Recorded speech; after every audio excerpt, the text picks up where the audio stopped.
Então, queridos, como eu disse, esse texto de Isaías 53, 3 a 7, é uma profecia.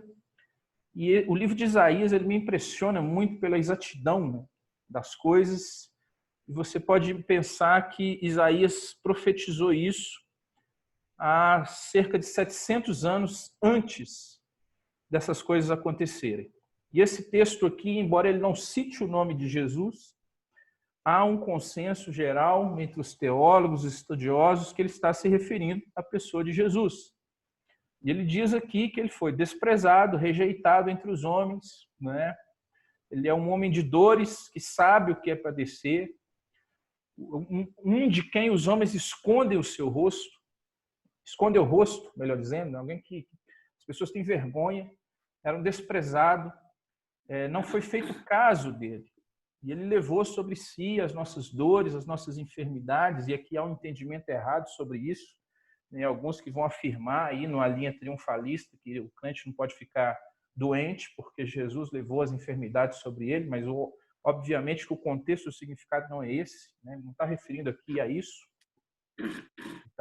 Isso aqui, ele está querendo dizer que a nossa culpa, a nossa podridão, o nosso pecado, isso tudo foi levado sobre ele, né?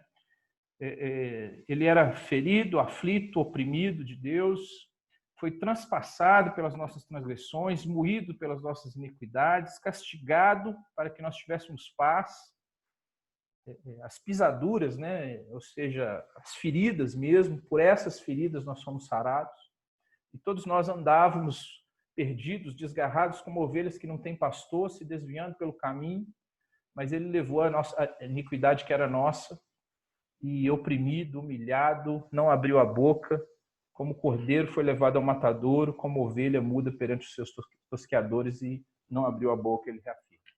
Então é impossível ler isso aqui e não de fato olharmos para Jesus.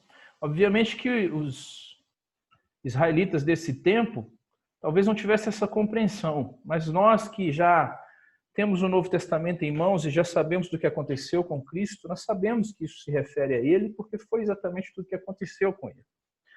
Então, sobre isso, antes de entrar diretamente no contexto do estudo, nós temos que levar duas coisas a considerar. Primeiro, é que muita gente pode perguntar assim, mas crente sofre, né? Porque nós temos uma ideia errada, né? Chamado evangelho triunfalista, o evangelho da prosperidade, que prega por aí que o crente não pode sofrer, que o crente não pode aceitar sofrimento, né? Tem que rejeitar, tem que amarrar. Mas a verdade é que a primeira coisa que nós vamos destacar é que o crente sofre, sim.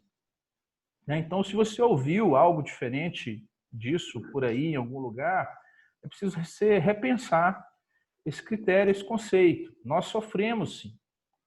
E por que nós sofremos? Principalmente porque nós vivemos em um mundo decaído, um mundo que rejeita a Deus e o que provém dele. E se nós somos feitos novas criaturas em Deus, nós vamos ter também sofrer essa rejeição.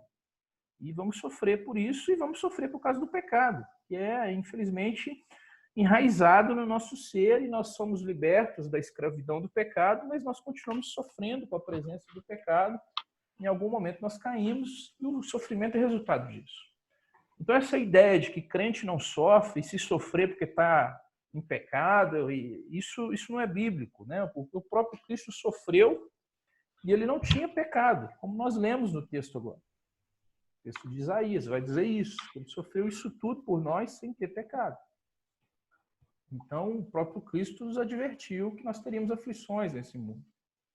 Então, essa é a primeira coisa a se considerar sobre o sofrimento. A segunda coisa é que nós vamos falar um pouquinho mais sobre isso na frente. Qual o motivo desse sofrimento? Porque se nós sofremos por causa do nome de Deus, isso é uma excelente coisa.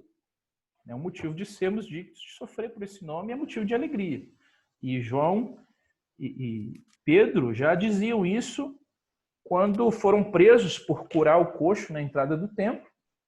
Foram presos, foram lá açoitados.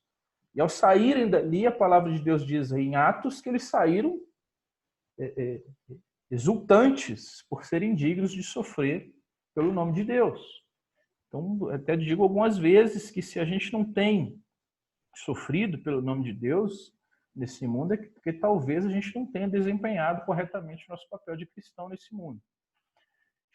Agora, tem também um outro motivo para sofrer. Nós vamos ver mais para frente, né? Então, trabalhar essas duas coisas aí dos motivos do nosso sofrimento. Mas antes de começar, a primeira coisa é essa: o crente sofre sim.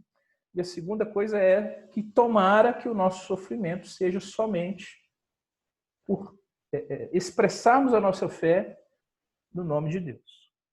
Ok? Repetindo que a qualquer momento, quem quiser participar, fazer uso da palavra, fique à vontade. Então, o primeiro aspecto é isso: andar como Jesus, sofrendo como Jesus. Nós lemos Isaías 53, 3-7. O termo usado no Novo Testamento para sofrimento é pasco ou pasro, do grego. E a ideia é sofrer até a morte, morrer, suportar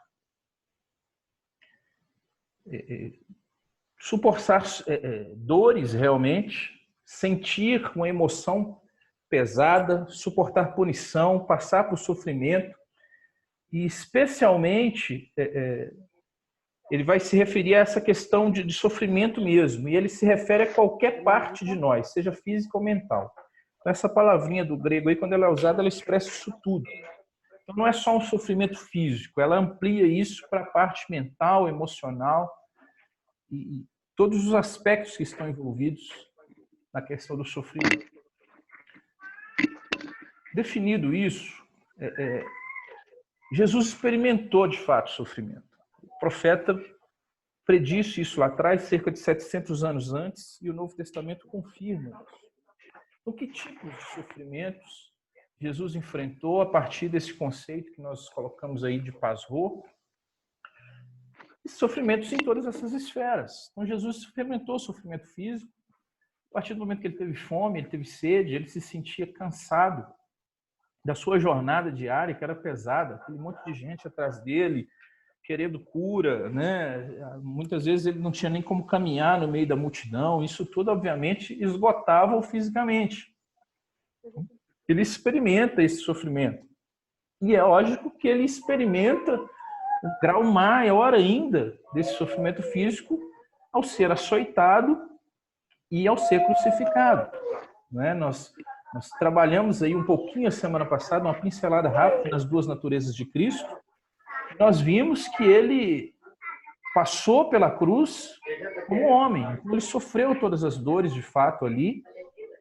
E ele sofre açoites e sofre a crucificação. Na época que saiu aquele filme Paixão de Cristo, né, muita gente ficou horrorizada.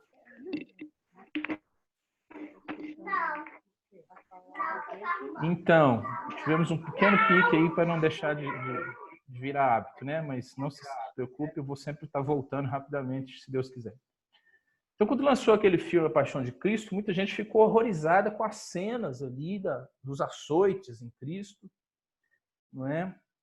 Mas a descrição que Isaías faz nos leva a pensar que tenha sido realmente algo muito, muito difícil de se ver, muito difícil de se acompanhar, e toda a dor da crucificação e etc. e tal. Mas ele experimentou também não só o sofrimento físico, mas ele experimentou também no seu emocional, porque o texto diz aqui que ele foi rejeitado, né? O texto de Isaías diz que as pessoas escondiam o rosto dele, era um homem de quem as pessoas escondem o rosto, ele era desprezado. Né? E nós sabemos, todos nós em algum momento, eu acho que já vivemos algum momento em que nos sentimos desprezados, e como é dolorido isso, como dói no nosso sentimento, dói na nossa alma. Né? Então Jesus experimentou rejeição e abandono. Né? O texto de João 1,11 diz que ele veio para que eram os seus, e os seus o rejeitaram. Então, na cruz, ali naquele momento da cruz, o texto bíblico registra que estava diante dele ali algumas mulheres que o acompanhavam e João. E possivelmente os demais tenham fugido, tenham ficado com medo, tenham o abandonado naquele momento. Né? A palavra registra, inclusive, que Pedro o negou por 3 vezes, tendo se arrependido, evidentemente depois, tendo ocupado um espaço fantástico dentro do crescimento da igreja, mas naquele momento ele foi abandonado, ele foi rejeitado. Então, João 6,66 diz, inclusive, que por causa das palavras dele, que às vezes eram duras, muitos dos seus discípulos o abandonaram e já não andavam com ele. E na cruz, talvez seja a expressão máxima desse sofrimento de Cristo, quando ele exclama, conforme Mateus 27,46, Deus meu, por que me desamparaste? E eu gosto sempre dessa explicação que eu ouvi, eu não me lembro mais quem deu, mas naquele momento, a comunhão que ele sempre teve eternamente com seu Pai fora quebrada por causa dos nossos pecados. Não porque ele tenha pecado, mas porque ele levava sobre ele as nossas iniquidades, conforme Isaías previu lá atrás. Então ele levou sobre ele as nossas iniquidades, os nossos pecados. Então, assim, se eu analisar só os meus pecados, tudo que eu já fiz até hoje, nos meus 40 e poucos anos de vida, né? Quanta coisa degradante, quanta coisa terrível estava sobre Jesus ali. Imagina somar o pecado de todo mundo que estava sobre ele. Então, naquele momento, os teólogos dizem que há uma quebra dessa comunhão eterna do Filho com o Pai, e é como se Deus virasse o rosto para Cristo. E naquele momento ele exclama, Deus meu, por que me desamparaste? Né? Então, alguém que experimentou eternamente essa comunhão com a fonte da vida, tem nesse momento, por levar sobre ele os nossos pecados, as nossas iniquidades, essa comunhão momentaneamente quebrada por causa desses pecados. Isso foi o maior sofrimento que ele experimentou na sua alma, o maior sofrimento que ele experimentou na sua vida, muito mais até do que o aspecto físico que o levou à morte. Então, isso em razão do peso do pecado que ele carregava sobre si.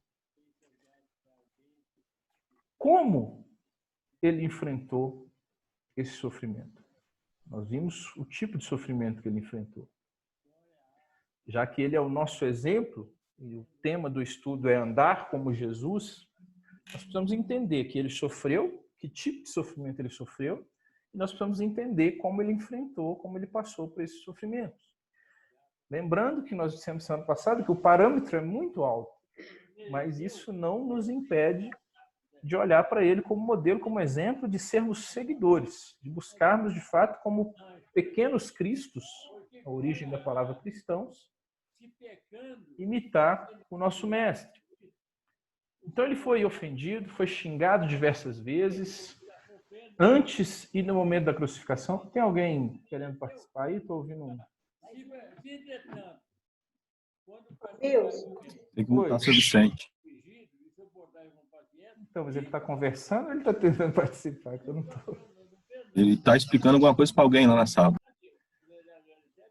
Gustavo, depois você dá uma mutada nele aí para nós. Ouvindo? Alguém chamou? Eu, Mara.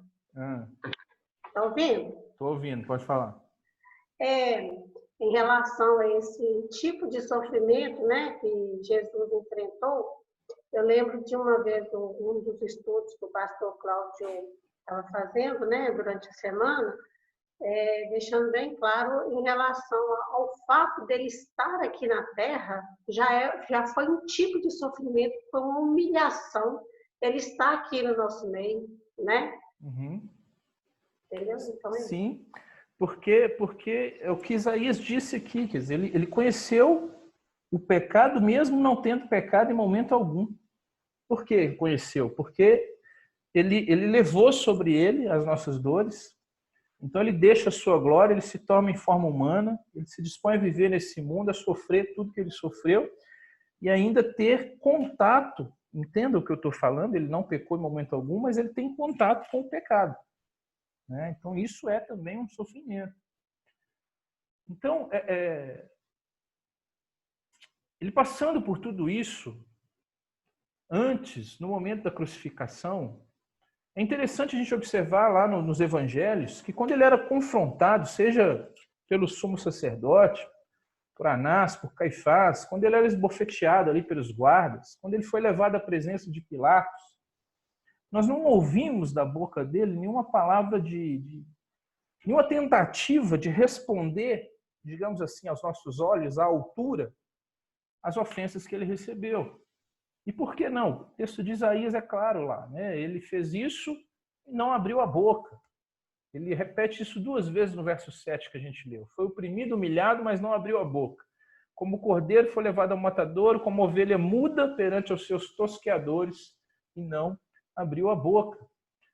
Né? Como a gente vai destacar um pouquinho mais à frente, pelo contrário, né? Na cruz ele diz, Pai, perdoa-lhes porque eles não sabem o que fazem. Então a resposta de Jesus a esses foi obediência plena, derivada da fé que ele tinha em Deus, no seu Pai, no Salvador, de que ia cumprir tudo aquilo que ele lhe havia prometido. Nós falamos um pouquinho sobre isso semana passada, na ideia de pacto, né? O pacto da redenção estabelecido na eternidade. Porque o pacto da graça, para nós, é um pacto de obras para Cristo, porque ele tinha que cumprir algumas exigências, entre elas, cumprir a lei, coisa que nenhum outro homem poderia fazer, e assim ganhar o direito de herdar aquilo que o Pai lhe prometeu. Então a confiança dele em Deus era a resposta. Ele sabia o que ele tinha que fazer, e mesmo sendo açoitado, e lembrando, gente, ele era homem e ele tinha uma natureza humana.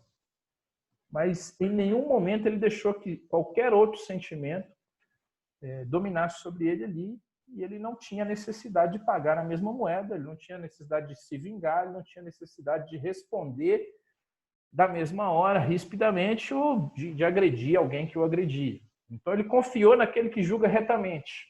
Ele tinha poder para revidar, para destruir todos aqueles, mas ele escolheu não fazer isso, porque ele confiou nas promessas feitas pelo Pai na eternidade.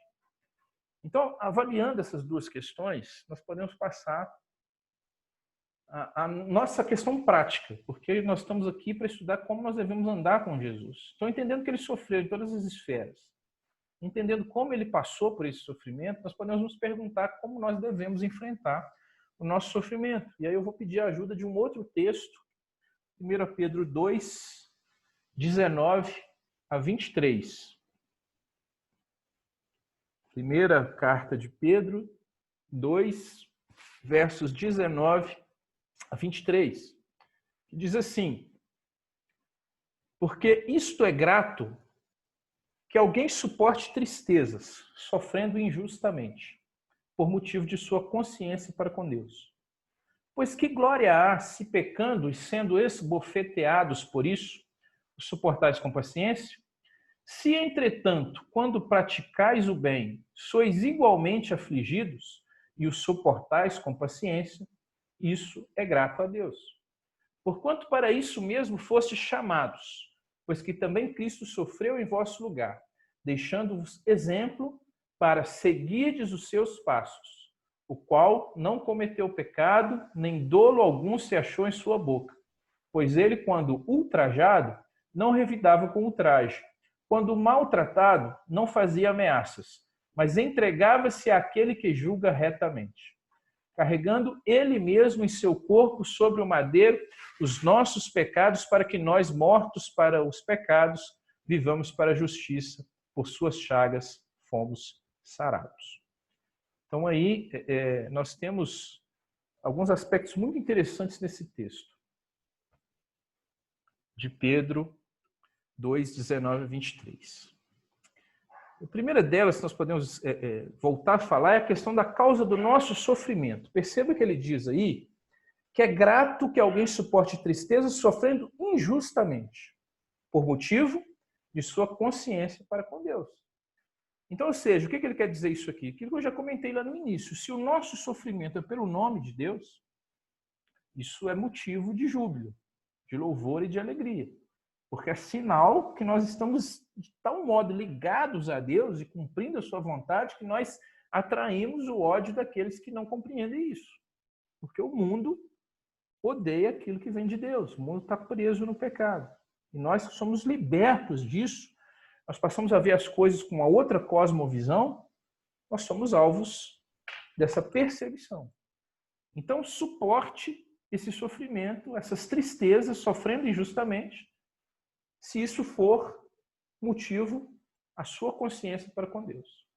Pois que glória há se pecando e sendo esbofeteados por isso, os suportais com paciência.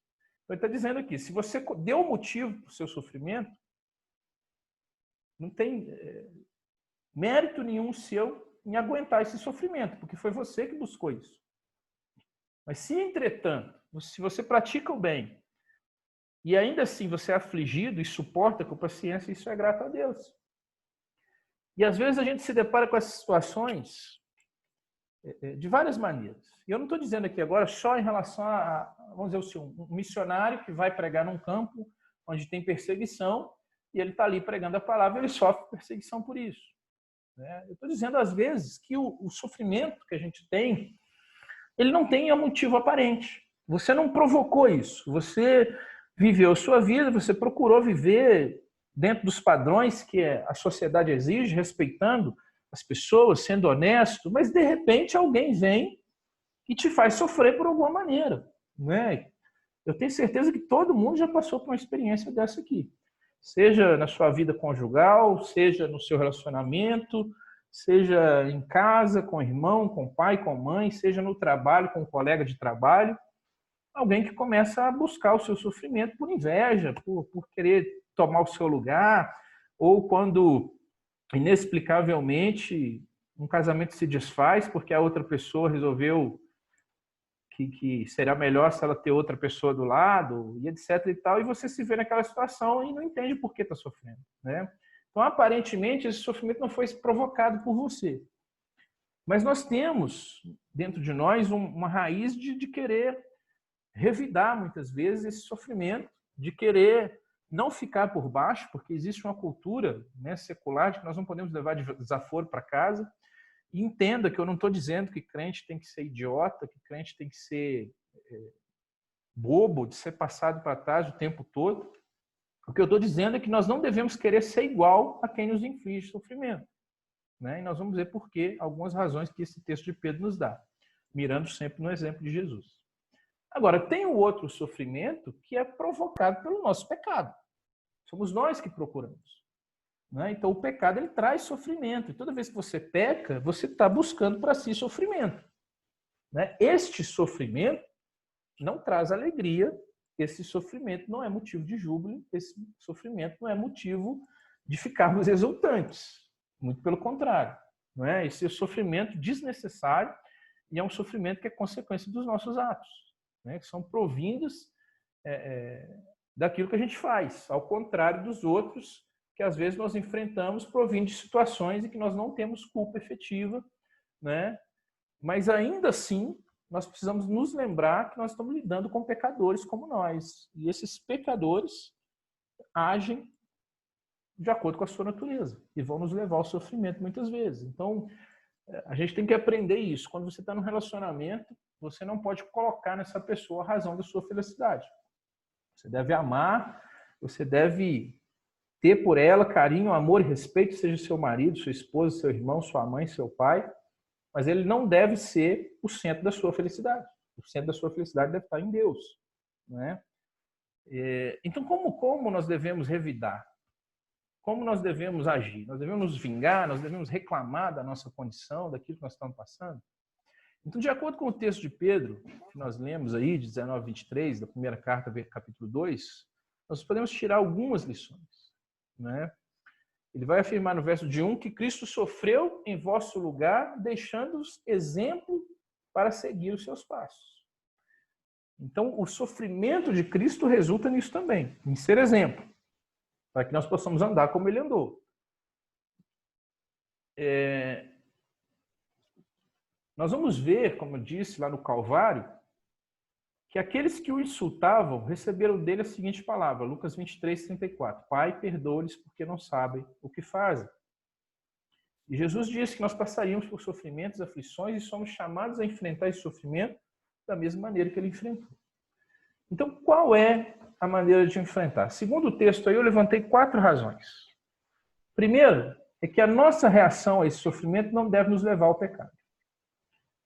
Nós vamos ver aí que o texto diz que Jesus sofreu, mas não cometeu pecado. Está no verso 22. Depois do 21, quando ele diz que ele sofreu para nos deixar exemplo, para que possamos seguir os seus passos, ele diz no 22, o qual, Jesus, não cometeu o pecado. Então, a nossa reação ao sofrimento não deve nos levar ao pecado, porque isso vai nos tornar iguais àqueles que estão provocando o nosso sofrimento, seja ele qual for, não é? Então, se alguém nos trai, se alguém nos ofende, se alguém nos despreza, se alguém, sei lá, qualquer coisa que nos leve a sofrer, as áreas de sofrimento, como eu disse no início, são muito amplas, não se limita ao físico, mas estende ao emocional. Se nós agirmos da mesma forma e nós tomarmos qualquer atitude que nos leve ao pecado, isso não vai nos edificar, não vai contribuir para a pessoa que está nos levando ao sofrimento mudar e não vai glorificar o nome de Deus. Então, a nossa reação não pode levar ao pecado, porque se o nosso exemplo é Cristo, ele não pecou, mesmo tendo sofrido como sofreu. E nos levar ao pecado pode ser coisas diversas. Às vezes uma palavra que nós dizemos na hora. Às vezes um pensamento, porque às vezes a gente não fala, mas pensa, né? Nossa, como eu queria que essa pessoa sofresse isso, passasse por isso, ou como eu queria que alguém fizesse a mesma coisa com ela, né? Isso tudo é pecado. Nós estamos pecando pelo pensamento. Então, esse é o primeiro aspecto. O segundo aspecto... Deus. Sim, pastor. Gentileza. Aqui. É mais com base no que o senhor havia afirmado anteriormente aí. É interessante demais a perspectiva de Pedro, né? A gente até, às vezes, suporta algumas questões, de fato, como o senhor afirmou aí, a Bíblia estabelece, quando nós somos os causadores, né? Vamos dizer assim, né? Mas quando nós somos vítimas da situação, a gente, de fato, se enche.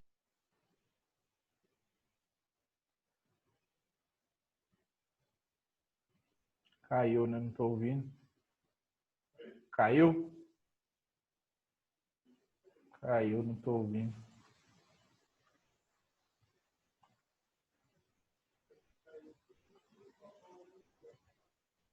Também de que ele estabelecia essa ideia de que é o pai que seria o juiz da situação, sabe? Uhum. Não nos fazermos como deuses no sentido de querer resolver a situação à nossa maneira, porque certamente nós haveremos de pecar, mas é confiar de fato na justiça divina. Isso também nos classifica aí como servos obedientes quando nós deixamos toda e qualquer situação, né, sobretudo aquelas que nós sofremos injustamente, porque o sofrimento justo, vamos dizer, parece até não fazer sentido, né, na perspectiva bíblica. Então é bem isso mesmo, deixar mesmo que Deus julgue a causa. E eu experimentei isso, inclusive o nosso conselho também ouviu isso nos nossos lábios, em situações que nós tínhamos todo o direito de responder à altura à pessoa, e a nossa posição foi: não vamos acrescentar uma vírgula e Deus vai lidar e vai sanar o problema. E a coisa se dissolveu assim de forma maravilhosa, sabe? Grandiosa. Então essa deve ser a nossa postura, de fato, entregar mesmo e crer que Deus vai agir, vai trazer a solução. Obrigado. Ok. O segundo aspecto é que a nossa reação não pode nos levar a dizer palavras insensatas, dolosas e ultrajantes. Obviamente que isso está dentro do primeiro. Só que aí ele dá uma esmiuçada a mais, porque às vezes a gente acha que levar o pecado seja partir para as vias de fato, né? Ter uma ação mesmo de vingança, uma ação de agressão contra quem nos inflige sofrimento.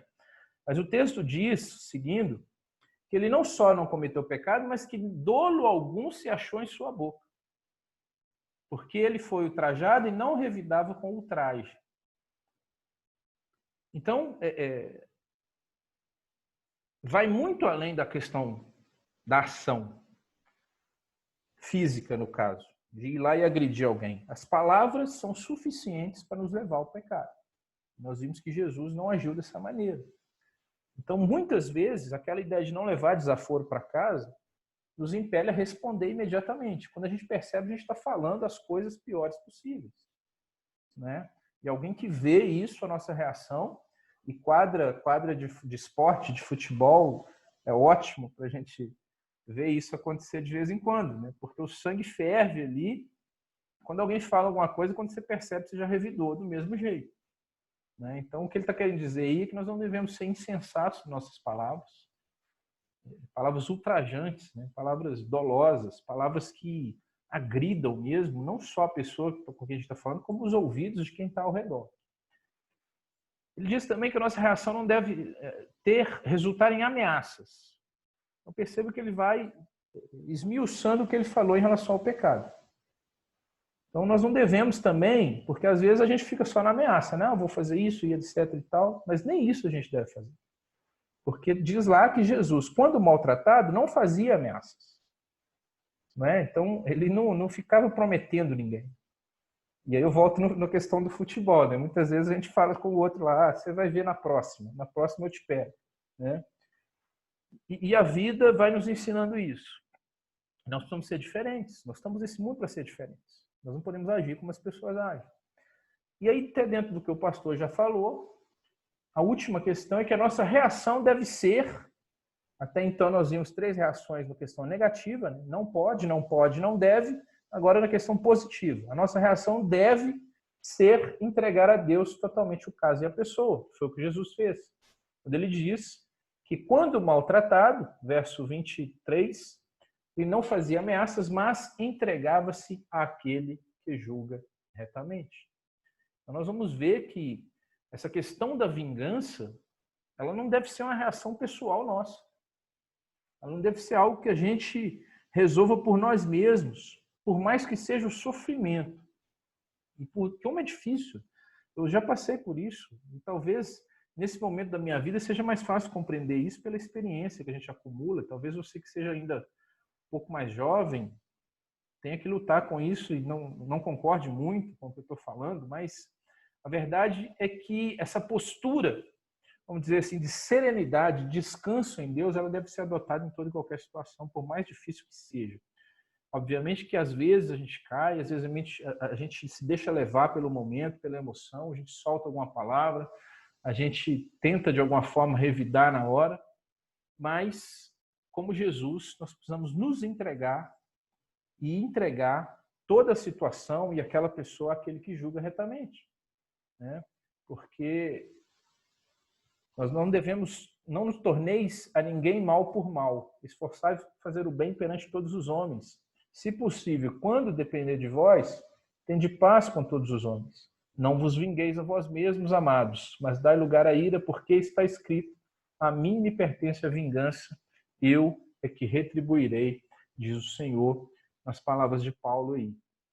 Então, ou seja, a vingança, ela é algo que o Senhor trata, não deve ser tratada por nós. E a quem nos inflige sofrimento deve ser, inclusive, alvo das nossas orações. E a oração deve ser para que Deus nos dê domínio e para que Deus trabalhe o coração dessa pessoa. Obviamente, nós estamos falando de um sofrimento que às vezes é injusto. Você não entende por quê.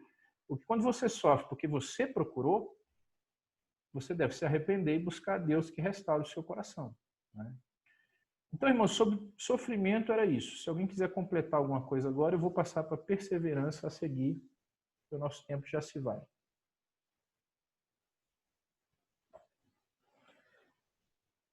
Se não tem, nós falamos sobre perseverança no livro que a gente trabalhou no mês passado. Então, nós vamos trabalhar um pouquinho sobre outra perspectiva, mas apenas relembrando. Perseverança vem da palavra hipomê, hipomoné, melhor dizendo, significa paciência, significa firmeza, resistência, fortaleza, perseverança. E mais corretamente, assim, seria permanecer sob perseverança. Permanecer sob firmeza. Especialmente, ela está relacionada ao fato de Deus capacitar o crente a perseverar, a permanecer sob perseverança diante de todos os desafios que a vida lhe atribui. Então, nós falamos sobre sofrimento. E aí você pode perguntar, mas como eu vou fazer essas 4 coisas aí nas minhas reações? A perseverança é uma arma que nós temos para isso. Nós vamos trabalhar o texto de Hebreus 12, de 1 a 3. Você pode abrir aí. Hebreus 12, de 1 a 3. Aí eu quero fazer uma pergunta antes. Tem um programa, não sei se vocês já viram, eu quando estou sem nada para fazer aqui, às vezes eu ligo a televisão e fico vendo esses programas meio nada a ver assim. E tem um programa chamado Acumuladores. Acumuladores é um programa onde as pessoas vão, geralmente idosos já, elas vão juntando coisas, e elas não conseguem jogar nada fora. Então, até a embalagem de comida que ela usou ali, ela guarda, ela não joga fora. Então, as casas é como se fosse depósito de lixo.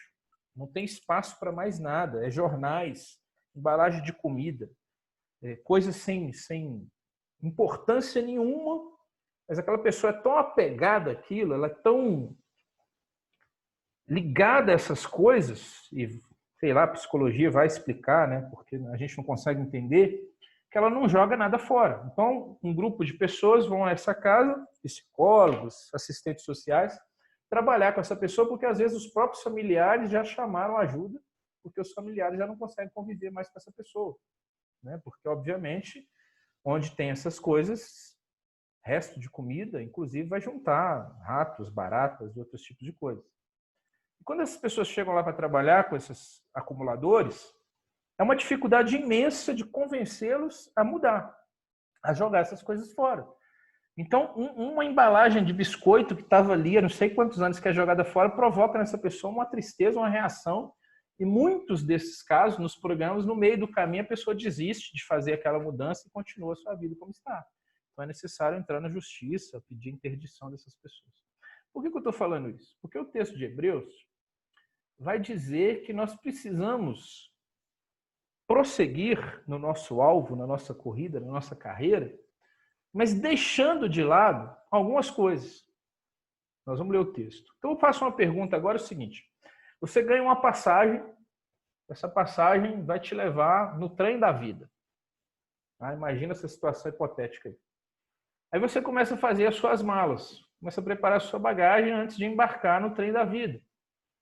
Aí a pergunta que eu faço é, que coisas têm te acompanhado até esse momento da sua vida, nesse momento que você se prepara para embarcar nesse trem, que você pode perfeitamente abandonar para aliviar a sua bagagem? Vamos dizer assim, você foi embarcar e deu excesso de peso à sua bagagem. E agora você tem que optar por deixar algumas coisas para trás. Se alguém quiser responder audivelmente, ok. Se não quiser, responda para você mesmo aí no momento de reflexão. O que você acumulou até agora na sua vida, que tem sido peso para você, que tem te atrapalhado da sua caminhada, mas que você está tão apegado a isso, como esses acumuladores, que você não está disposto a deixar para trás. Então, se você tivesse... Eu coloquei um trem aqui, mas talvez a figura melhor fosse um avião, né? Porque tem essa questão do excesso de bagagem, do excesso de peso. Então, na hora da pesagem da sua bagagem lá, se desse excesso de peso, e a atendente dirá, olha, infelizmente você vai ter que tirar alguma coisa da sua bagagem. O que você tiraria tranquilamente? O que você tiraria, mas talvez não tirasse, talvez você precisisse voltar para casa e não viajar? Então, é só refletir mesmo, talvez não precise de ninguém participar audivelmente. O que eu quero dizer com isso? Vamos lá, Hebreus 12, de 1 a 3. Portanto, também nós, visto que temos a rodear-nos tão grande nuvem de testemunhas, desembaraçando-nos de todo o peso do pecado que tenazmente nos assedia, desembaraçando-nos de todo o peso e do pecado que tenazmente nos assedia, corramos com perseverança a carreira que nos está proposta. Olhando firmemente para o autor e consumador da fé, Jesus, o qual, em troca da alegria que lhe estava proposta, suportou a cruz, não fazendo caso da ignomínia, e está assentado à destra do trono de Deus.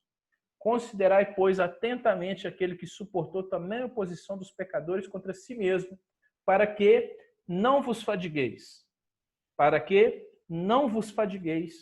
desmaiando em vossa alma. Então, quando nós falamos em perseverança, nós sempre vamos nos lembrar das palavras de Paulo a Timóteo. Combati o bom combate, completei a carreira, guardei a fé. Eu assisti essa semana uma série que eu estava querendo assistir já há um tempão, mas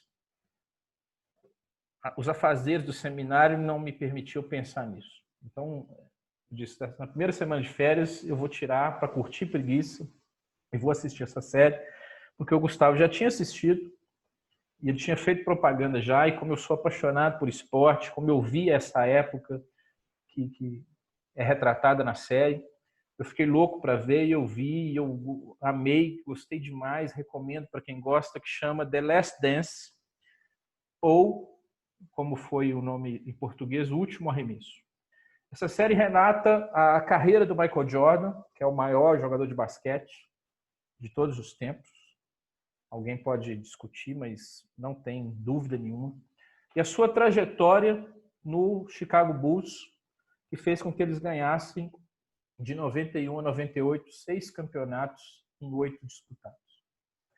E o que eu quero chamar a atenção aqui e trazer para a nossa aplicação é a forma com que ele trabalhava em prol do seu objetivo, já que Paulo fala de completar a carreira. E Paulo gosta muito dessas análises de atletas, né? De como os atletas agem, de como eles buscam os seus objetivos, de tudo que eles abrem mão. E o Michael Jordan era um cara extremamente perseverante naquilo que ele fazia. Então ele tinha que ser o melhor, ninguém do seu time podia treinar mais do que ele, nenhum adversário podia sobressair a ele, e ele tinha isso meio com a obsessão.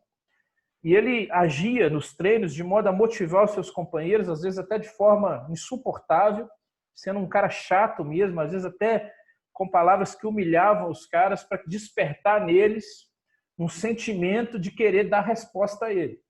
Para quê? Para que eles o acompanhassem no seu propósito, e ele foi bem sucedido, porque eles foram 6 vezes campeão, ele é o maior jogador da história, como eu disse, o Bulls é o maior time da história. E o que eu quero trazer para nós é essa questão da perseverança, de como se buscar isso. Porque o texto de Hebreus vai dizer que nós precisamos nos livrar de todo o peso do pecado.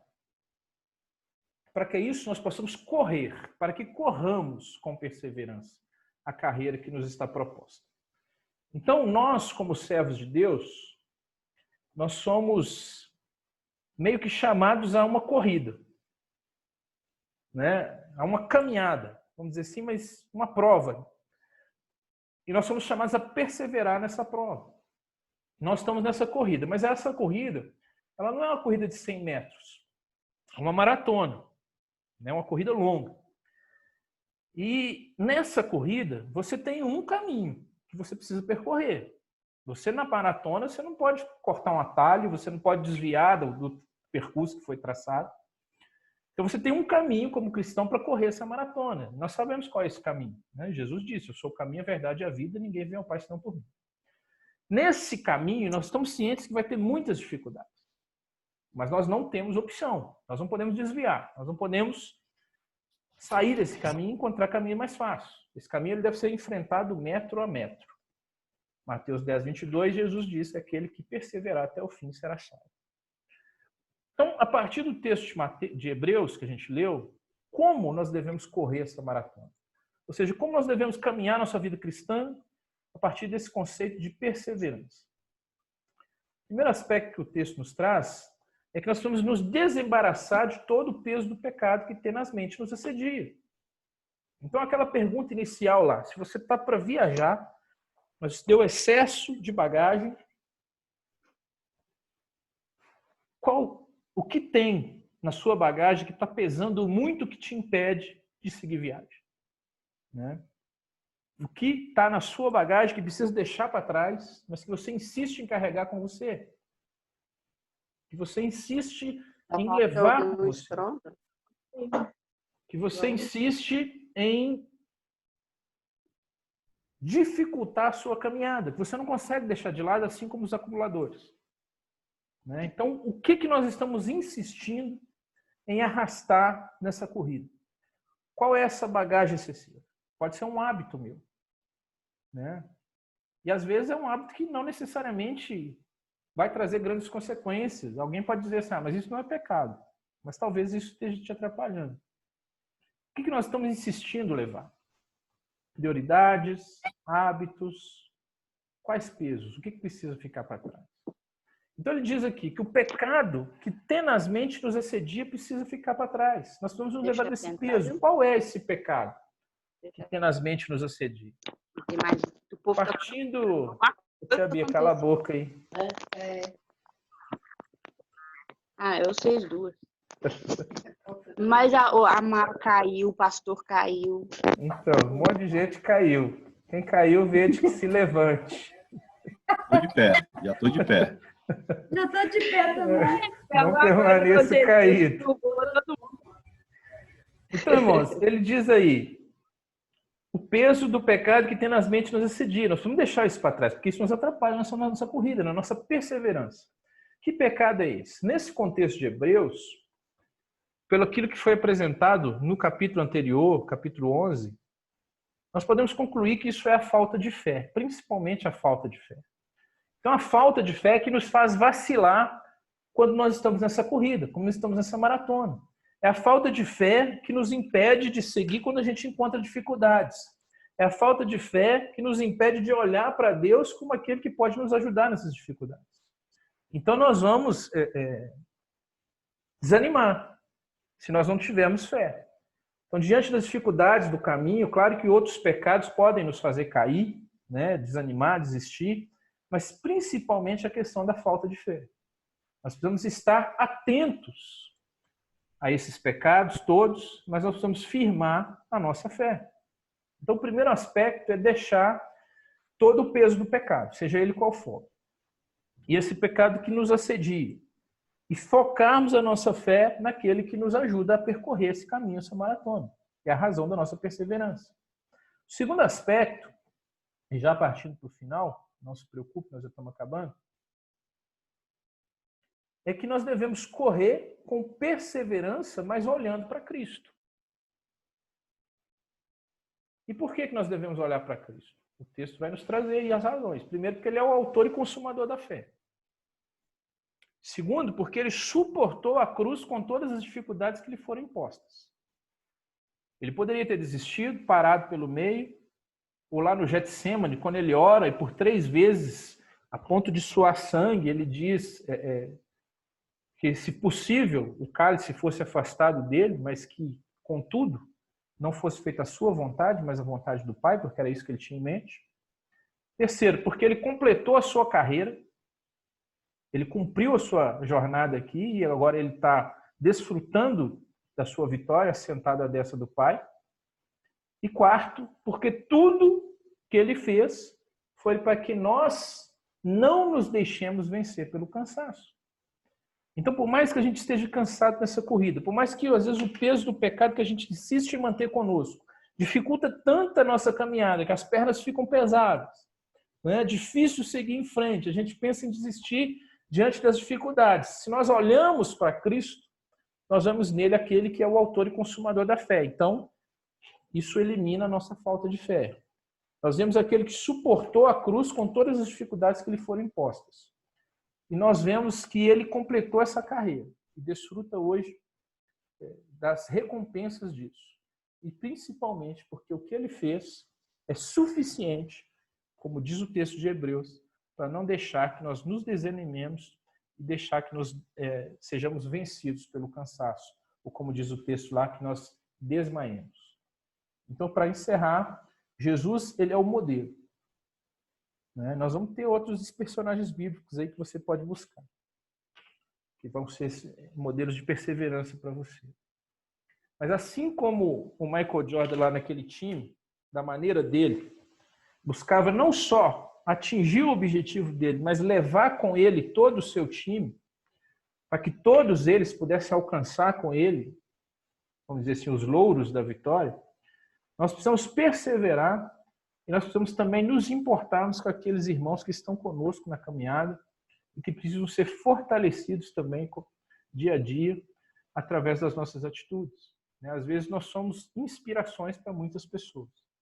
É lógico que o modelo é Cristo, mas nós podemos admirar algumas pessoas que viveram nesse mundo. Paulo é uma pessoa que eu admiro muito, e outras pessoas mais contemporâneas, como o reverendo José João, que faleceu recentemente.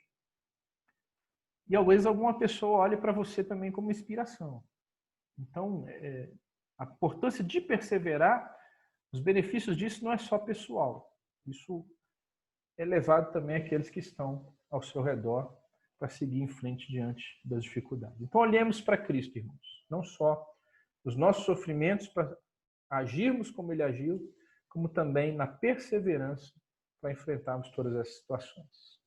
Nós encerramos aqui assim. Semana que vem nós vamos andar em paciência e uma questão que também é muito difícil, que é a questão do perdão. Os irmãos podem falar, a palavra está franqueada.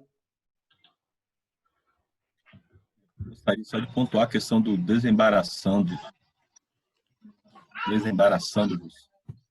É o principal motivo que nos faz desanimar, né, nessa corrida que o Senhor estabeleceu aí, que é uma maratona. Que é desembaraçando aí de todo o peso do pecado, é um imperativo, né? Não é condicional, não é se eu quero ou não quero, não. Se eu quero realmente chegar com êxito no final dessa caminhada, e êxito aí no sentido de aprovado por Deus, tendo feito aquilo que lhe agrada, e não de reprovação no sentido de perda de salvação, se eu quero chegar ao fim dessa caminhada de forma exitória, eu preciso entender que aqui há um imperativo. E a gente, de fato, precisa, como o Senhor estabeleceu aí, nessa viagem aérea aí, deixar algumas coisas que não vão passar na nossa bagagem, não. É peso demais. Sim. Obrigado pelo estudo, irmão, mais uma vez. Amém. Deus seja glorificado. Oi. Wilson, e em relação a isso que você falou, que as pessoas olham para nós, é tão importante porque, igual aqui em casa, eu tenho, né, sou casada com um Tancredo que não frequenta a igreja, então, o que ele conhece, né, que ele conhece de vida cristã é através da minha pessoa. Então, o quão sério é isso, né? Dentro da nossa própria casa, né, de acordo com as nossas atitudes, é que nós vamos mostrando isso aí. Qual é a diferença que Deus faz na nossa vida, né? Uhum.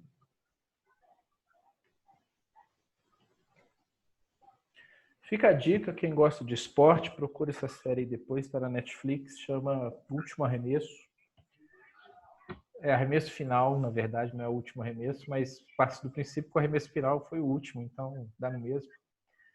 É um excelente passatempo para quem gosta. Para quem não gosta também, enfim, melhor do que assistir outras coisas que tem por aí. Mas o contexto é esse. Vamos descobrir em Deus, em oração, aquilo que tem atrapalhado a nossa caminhada, aquilo que está pesando, aquilo que nós insistimos em acumular e não abrimos mão de maneira nenhuma. Vamos orar, então. Oi? Só gratidão a Deus, mano, mais uma vez nessa manhã, pela sua disposição com a igreja, né? Pelo estudo aí. E por esse aplicativo a gente pode se reunir, né? Ver os irmãos, o carinho de cada um aqui. A gente fica muito feliz e grato a Deus pelo seu esmero aí, com o estudo para com os irmãos aí. E chegou visitante, ó, o Davi. Um abraço. Davi tá aí também. Obrigado, irmão. Obrigado. Continua orando por mim aí. Careço sempre. Com certeza, mano. Com certeza. Pode contar. Vamos orar então, vamos encerrar. Senhor, muito obrigado por essa manhã aqui na tua presença. O Senhor tem nos ajudado, tem nos abençoado, especificamente sobre esses dois assuntos. O sofrimento que às vezes nós temos passado, que nós não sabemos o porquê, achamos que é injusto, mas mesmo nessas horas nós saibamos agir como Jesus e confiar a Ti em toda e qualquer situação. O Senhor nos ensina a orar por aqueles que têm pisado no nosso pé, têm nos provocado feridas, sejam físicas, emocionais. O Senhor nos dê sabedoria para agir sem pecado, sem falar palavras que venham dar mau testemunho. E com a nossa perseverança, ó Deus, nós possamos correr essa caminhada que nos está proposta, olhando para Jesus como autor da nossa fé, como aquele que caminhou sem pecado, como aquele que fez tudo o que fez exatamente para que a gente não tenha motivo para desanimar. O Senhor nos abençoe ainda no decorrer desse dia, abençoe cada um dos irmãos que estão aqui conosco nesse momento, os nossos visitantes, sejam edificados pela Tua palavra, sejam abençoados pelo Senhor e vivam uma vida que expresse também, glorifique o Teu nome. Em nome de Jesus nós te louvamos agradecidos. Amém. Passo a palavra ao pastor para alguns avisos e depois a gente faz aquela fotinha básica que serve só para colocar na rede social mesmo. Meus irmãos, mais uma vez, muito obrigado pela presença de todos. Como é bom a gente poder, né, ser instruído pela palavra do Senhor, ser alimentado. Eu queria pedir para que todos estivessem orando pela vida da Marcele. Aconteceu alguma coisa aí que ela ausentou-se. Ela tem uma irmã também, chamada Flávia. E a Flávia tem uma filhinha, vocês me perdoem o lápis aqui, eu não recordo o nome da filhinha. Elas moram aqui perto da igreja, bem perto aqui. E nós temos visitado algumas pessoas e elas foram objeto da nossa visita por várias vezes essa semana, né? Elas encontram-se aí desviadas, mas Deus as incomodou para que estivessem retornando à comunhão com Ele, até porque a igreja elas não podem agora, né? Que a igreja está sem poder aí atuar nos seus moldes que a gente está acostumado. Mas fato é que elas estão desejosas de fato, sabe? De conhecer mais desse evangelho do Senhor, e eu conto com as orações dos irmãos para que Deus esteja aí abençoando a vida delas, tanto fisicamente, que Marcelo tem uma enfermidadezinha aí, algo tratável por Deus, nós estamos orando para isso, né? Quanto o aspecto também espiritual da coisa, tá? Elas são primas do diácono Evandro, né? E eu gostaria muito que vocês estivessem anotando aí e lembrando-se desses nomes durante a semana, orando, clamando a Deus por elas. Marcele e Flávia, tá bom? No mais, a gente se encontra, querendo Deus, mais tarde, né? No nosso culto vespertino, onde estaremos falando um pouco mais desse Jesus que é maravilhoso. Obrigado, irmãos. Ok. Obrigado mais uma vez, presbítero Wilson. Também, pastor, por nada. Algum aviso a mais, irmãos? Lembrando que foi feito o depósito, né? As pessoas que contribuíram, foi divulgado no grupo lá. Sim, obrigado. R$750. Um bom valor, R$750. Vai ajudar muito, sem dúvida, o projeto lá do Jequitinhonha. Lembrando, desculpa aqui, que esse valor diz respeito aos irmãos da igreja, porque aquela